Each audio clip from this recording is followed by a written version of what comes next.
if the world is setting up for a future where AI and robotics are the working class and the ingenuity and the efficiency of human beings are no longer prized, what do we teach our students? I teach third and fourth grade. Those ages range from 8 to 10 years old. And every day that we are given information about the state of our classroom and the state of the reading scores for students and the capabilities of students, or lack thereof, it really makes me wonder what we are really trying to set our students up for. Now, obviously, it's incredibly important that these kids have literacy skills and fact-checking skills, especially if AI is as prominent as people are anticipating it to be. If they do not have fact-checking skills, then there's going to be a real problem with checking AI systems for the outputs that they have. So developing those fact-checking skills, developing critical thinking skills, I think is going to be a big part of the puzzle. It may not be the only piece, but it's going to be a big part of the puzzle. And if what analysts and predictions are saying is true, and people have a usefulness and a shelf life of about 3 to 5 years, what should I be teaching my students? Especially when just a few years ago, and with the outburst of AI that was coming into the world, and you would put in, elementary school math problems, and oftentimes even ChatGPT would struggle with those math problems. You really had the opportunity to think, I don't think AI is going to be as big as people are anticipating.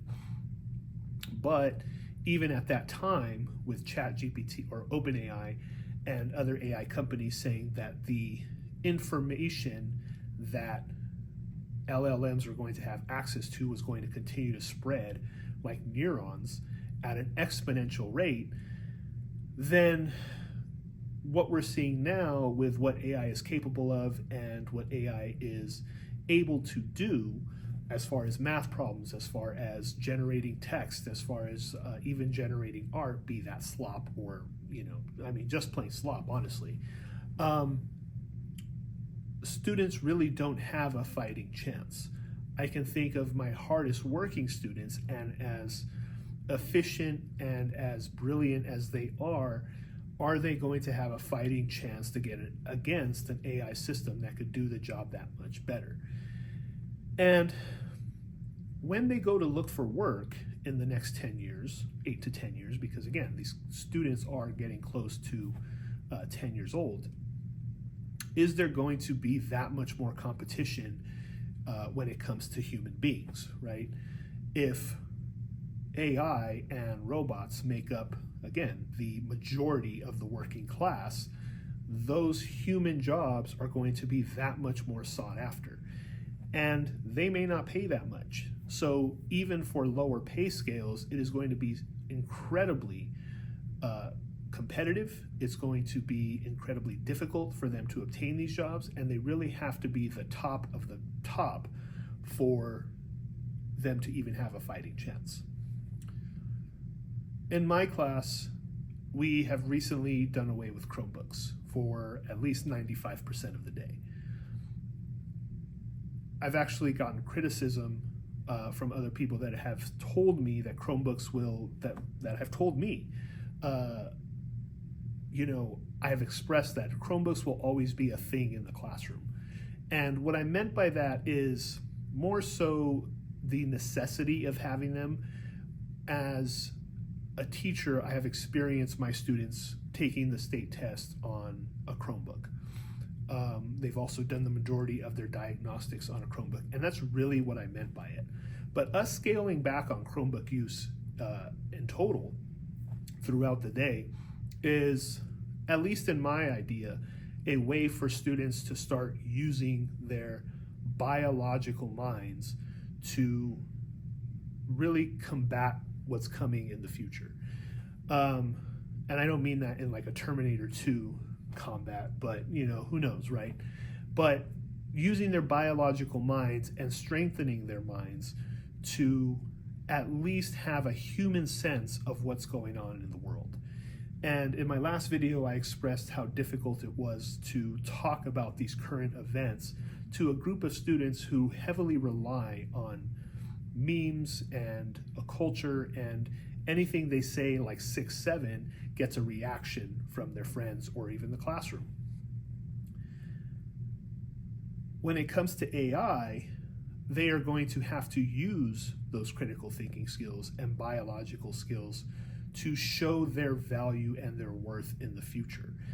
And, you know, myself being a teacher that's been in the classroom for 10 years, you know, I'm actively thinking about what skills can I teach and what skills can I strengthen with my students going forward that are going to be more valued once they are adults. Because we all know when you're a kid, it doesn't seem like it's gonna come, but when it does finally come, and when you finally do reach adulthood, it hits you hard.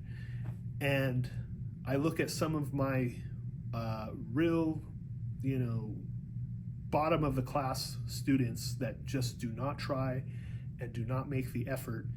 And a lot of it really comes back to the fact that they are on their Chromebook most of the day. And if the best thing I can do is remove a device for most of the day, then I think we're already making a big step forward. Like a lot of people, I do think the human-made side of things is really going to come back in a big way. And I think a lot of students just really need to get in touch with that. They really need to just touch pencils more and use pens and embrace the mistakes that being a human being, that comes with being a human being, because I don't think the perfection side of things, when AI is able to have outputs that are 99% correct, I think that as human beings, we're going to reject that. I think back to that quote in The Matrix where Morpheus is telling Neo, humans had a perfect matrix. They were living in a literal dream world, and the human mind could not accept that. The human mind started to reject the perfect world.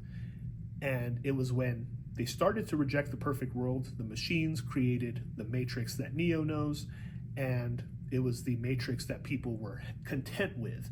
They realized that the discomforts of life, you know, outweighing either greater or less than, were okay compared to the comforts that they could really enjoy, and it made life that much better.